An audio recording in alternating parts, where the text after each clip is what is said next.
నమస్కారం మిత్రులారా.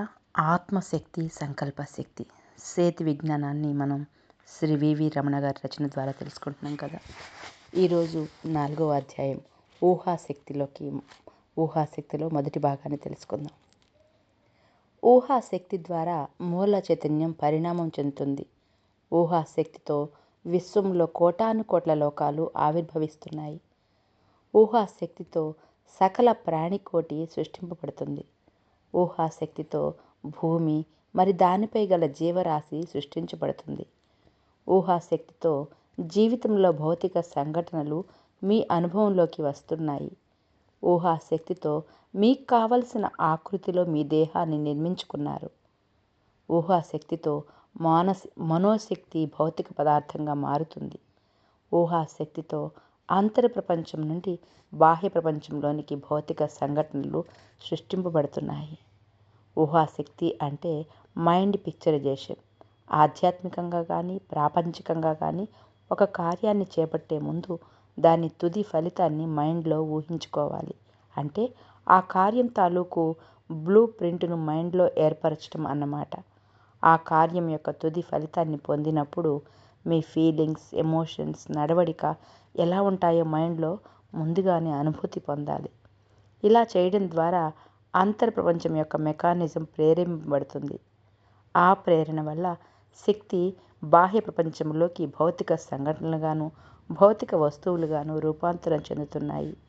శాస్త్ర సాంకేతిక రంగాలలో ఆవిష్కరణలు ఆ విధంగానే జరిగాయి. మైఖేల్ యాంజిలో, లియోనార్డో డావిన్సీ లాంటి ప్రఖ్యాత చిత్రకారులు అద్భుత చిత్రాలు ఆ విధంగానే సృష్టించబడ్డాయి. అంతర ప్రపంచం నుండి బాహ్య ప్రపంచంలోకి సృష్టి కావింపబడే భౌతిక సంఘటనల మెకానిజమ్స్ చర్మచక్షువులకి గోచరం కావు. ఆలోచన తరంగాల ప్రవాహాన్ని మీ కళ్ళతో చూడలేరు. నీటి ప్రవాహం, వాయు ప్రవాహం లాగా ఆలోచన తరంగాల ప్రవాహం ఉంటుంది. మరుగుతున్న నీటి నుండి వెలువడే నీటి ఆవిరి చల్లబడడం ద్వారా వర్షపు బిందువులుగా రూపాంతరం చెందినట్లే మైండ్ నుండి వెలువడే ఆలోచన తరంగాలు భౌతిక సంఘటనలుగా రూపాంతరం చెందుతున్నాయి. నీటి ఆవిరి వర్షపు బిందువులుగా మారేటప్పుడు ఏ మెకానిజం ఉందో అలాగే అంతర ప్రపంచం నుండి వెలువడే ఆలోచన తరంగాలు బాహ్య ప్రపంచంలో భౌతిక సంఘటనలుగా మారేటప్పుడు కూడా అంతర్గత మెకానిజం పనిచేస్తుంది. ఈ మెకానిజం ప్రక్రియ తర్కానికి, విశ్లేషణకు ఏమాత్రం అంతు చిక్కదు. శరీర నిర్మాణ శాస్త్రం పట్ల మీకు అవగాహన లేనప్పటికీ మీ హృదయం పనిచేస్తున్నట్లే అంతర్శక్తి నియమాలు తెలియకున్నప్పటికీ ఊహాశక్తి ద్వారా బాహ్య ప్రపంచంలో భౌతిక సంఘటనల సృష్టి జరుగుతూ ఉంది. ఎమోషన్స్, ఫీలింగ్స్ మరి ఊహాశక్తి అన్నవే మీ వాస్తవాన్ని మీరు సృష్టించుకునేటట్లు చేస్తున్నాయి. ఏది కావాలంటే అది సాధించుకోగల సర్వ సమర్థత మీ ఊహాశక్తిలో ఉంది. మండుతున్న కట్టెల నుండి అగ్ని కీలలు ఎగిసి పడుతున్నట్లు ఫీలింగ్స్, ఎమోషన్స్, ఊహాశక్తి వల్ల మీ మనోశక్తి నుండి ఆలోచన తరంగాలు ఎగిసి పడుతున్నాయి. అలా మైండ్ నుండి ఉద్గారమయ్యే ఆలోచన తరంగాలు బాహ్య ప్రపంచంలో భౌతికంగా వాస్తవ రూపాన్ని సంతరించుకుంటున్నాయి. సంకల్ప శక్తి కంటే ఊహాశక్తి చాలా బలీయమైనది. అంతర ప్రపంచానికి, బాహ్య ప్రపంచానికి ఇది లింక్ లాగా పనిచేసి అంతర ప్రపంచంలోని సంఘటనలను బాహ్య ప్రపంచంలోకి భౌతికంగా రూపాంతరం చెందేటట్లు చేస్తుంది. ఇంట్లో టీవీ ప్రోగ్రామ్స్ వీక్షించడానికి టీవీ మెకానిజం మీకు తెలిసి ఉండాలని నియమేమీ లేదు కదా.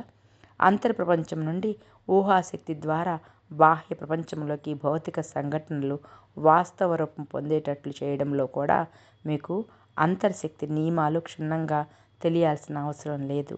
మీరు చేయాల్సిందల్లా ఊహాశక్తిని ఆచరణలో పెట్టడమే. ఈ ఊహాశక్తి ఎలా పనిచేస్తుంది అని విశ్లేషణ చేస్తూ కూర్చోకండి. మీరు ఏర్పరచుకున్న అభిప్రాయాలు, భౌతిక నియమాలు, శాస్త్ర నియమాల ఆధారంగా అంతర్ ప్రపంచం యొక్క మెకానిజం మీకు అర్థమయ్యే అవకాశం లేదు. ఆ మెకానిజం మీ అంతర్నేత్రానికి విసిదం కాగజాలదు. క్షమించాలి మిత్రులారా. ఆ మెకానిజం మీ అంతర్నేత్రానికి విసిదం కాగలదు. ఊహాశక్తిని సకల ప్రాణికోటి ఉపయోగించుకుంటున్నాయి.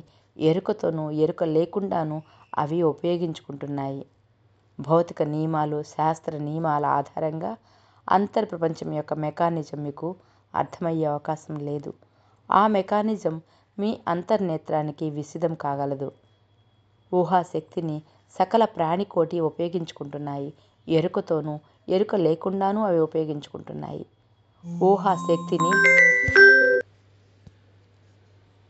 ఊహాశక్తిని ఎరుకతో ఉపయోగించుకుంటే అత్యద్భుతమైన ఫలితాలు పొందగలరని మీకు తెలియపరుస్తున్నాను. ఎలక్ట్రాన్, పరమాణువు, అణువుతో సహా సృష్టిలో అన్ని వస్తువులకు, జీవరాశికి చైతన్య శక్తి, ఊహాశక్తి ఉన్నాయి. వివిధ జీవరాశులు వాటి శక్తి స్థాయి, తీవ్రత, విశ్వాసాలు, జాగరూకతలను బట్టి చైతన్య శక్తి, ఊహాశక్తులను వినియోగించుకోవడం జరుగుతుంది.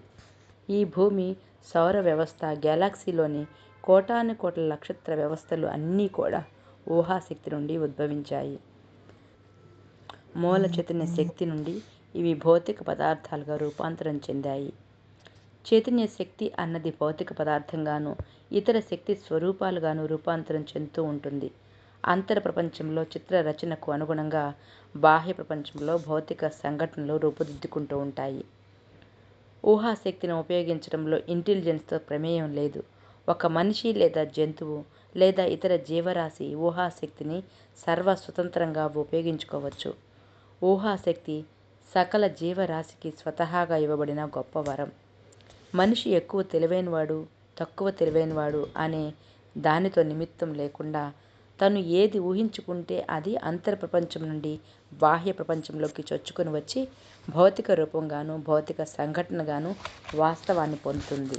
ఊహాశక్తి అనేది మనోశక్తిని ప్రేరేపింపజేసి ఇంటెలిజెన్స్ పెరిగేటట్లు చేస్తుంది. మీ తెలివిని మరింత పదును పెట్టి మీకు బుద్ధి వికాసాన్ని కలుగజేస్తుంది. ఊహాశక్తిని సక్రమంగా సద్వినియోగం చేసుకునే వ్యక్తి జీనియస్ మైండ్ అవుతాడు. జీనియస్ మైండ్ అనేది ఊహాశక్తి ద్వారా మాత్రమే సాధ్యం. ఊహాశక్తిని నిర్మాణాత్మకంగా, సక్రమంగా, వినాశరహితంగా సద్వినియోగం చేసుకొని ఆనందంగా జీవించగలిగే జీవితమే నిజమైన ఆధ్యాత్మిక జీవితం. భూమి మీద జరిగే చారిత్రక సంఘటనలు, జల ప్రళయాలు, ఇతరత్ర అన్ని సంఘటనలు, మానవజాతి మరి భూమిపై గల జీవరాశి అన్నింటి ఊహాశక్తులు అసంఘటితమై ఆ భౌతిక సంఘటనలు వాస్తవ రూపం పొందేటట్లు చేస్తున్నాయి. వ్యక్తిగతంగా మీ జీవితంలోకి ప్రవేశించిన భౌతిక సంఘటనలు, భూభౌతిక సంఘటనలు ఒకదానితో మరొకటి మేళవింపబడి ఉన్నాయి. అయినప్పటికీ వేటికవి స్వతంత్రత కలిగి ఉన్నాయి. వ్యక్తిగతంగా సంభవించే భౌతిక సంఘటనలు భూభౌతిక సంఘటనలని ప్రభావితం చేస్తాయి. భూభౌతిక సంఘటనలు వ్యక్తిగత సంఘటనలని ప్రభావితం చేస్తాయి. ఇలా పరస్పరం ప్రభావితం చేసుకుంటూ వేటికవే స్వేచ్ఛగా తమ స్వాభావికతను కాపాడుకుంటున్నాయి. మీ భూభౌతిక సంఘటన నిర్మాణాత్మకంగా పరిణామం చెందుతూ ఉండటమే విశ్వచైతన్య పరిణామం. దేహంలో ఏ భాగమైనా జబ్బు చేసినప్పుడు ఆ భాగానికి శక్తి కేంద్రీకరింపబడుతున్నట్లు, నయమవుతున్నట్లు ఊహించుకోవడం ద్వారా మీరు తిరిగి స్వస్థతని పొందగలుగుతారు. ఈ విషయంలో చిన్నపిల్లలు జంతు జాతి దేహ ఆరోగ్యాన్ని కాపాడుకోవడానికి ఊహాశక్తిని చాలా చక్కగా వినియోగించుకుంటున్నారు. ఎటువంటి వ్యాధినైనా తనంతట తానుగా నయం చేసుకోగల అపారమైన శక్తి దేహానికి ఉంది. ఊహాశక్తితో అంతర్ ప్రపంచం నుండి బాహ్య ప్రపంచంలోకి అత్యద్భుతమైన భౌతిక సంఘటనలను సృష్టించుకోవచ్చు. బాహ్య ప్రపంచాన్ని పరిశోధించే కంటే అంతర్ ప్రపంచాన్ని పరిశోధించడం వల్ల ఎన్నో అద్భుతాలు చేయవచ్చు. తద్వారా ఎన్నో సృష్టి రహస్యాలు మీరు ఛేదించగలుగుతారు. నేను అంటే సేత్ ఏమంటున్నారంటే, ఊర్ధ్వలోకాల నుండి మీ లోకానికి భౌతిక శరీరం లేకుండా ఒక శక్తి స్వరూపంతో వచ్చి మీకు సందేశం ఇవ్వడం ఈ ఊహాశక్తిని ఉపయోగించుకోవడం ద్వారానే జరుగుతుంది. మిత్రులారా, మనందరికీ తెలుసు కదా, సేత్ ఏం చెప్తున్నారంటే మనకి ఊర్ధ్వలోకాల నుండి మీ భూలోకానికి భౌతిక శరీరం లేకుండా ఒక శక్తి స్వరూపంతో వచ్చి మీకు సందేశం ఇవ్వడం అనేది ఆయన చేశారు కదా, దాని గురించి ఇక్కడ ప్రస్తావించడం జరిగింది. మిత్రులారా, ఈ ఊహాశక్తిని ఉపయోగించడం ద్వారానే జరుగుతుందని చెప్తున్నారు కూడా. ఇంకా వాస్తవ రూపం ధరించని ఎన్నో సృష్టి రహస్యాలు కోటానుకోట్లుగా ఈ విశ్వంలో ఉన్నాయి. మీలో ప్రతి ఒక్కరూ ఊహాశక్తిని వినియోగించి వాటిని ఛేదించడానికి ఉద్యుక్తులు కండి. నాకు ఇంటెలిజెన్స్ ఉందా లేదా అని విశ్లేషించుకోకుండా దాన్ని వినియోగించండి. అంతర్ప్రపంచం ఎల్లప్పుడూ మీకు సహాయపడటానికి సిద్ధంగా ఉంది. అంతర్ప్రపంచాన్ని వినియోగించండి. మరింతగా పరిశోధించండి. మీ ఆత్మ చైతన్య వికాసమే విశ్వ చైతన్య వికాసం. మిత్రులారా, ఈరోజు ఊహాశక్తి మొదటి భాగాన్ని విన్నాము. అలాగే ఊహాశక్తి సెకండ్ పార్ట్ని రేపు మనం తెలుసుకుందాం. ధన్యవాదాలు.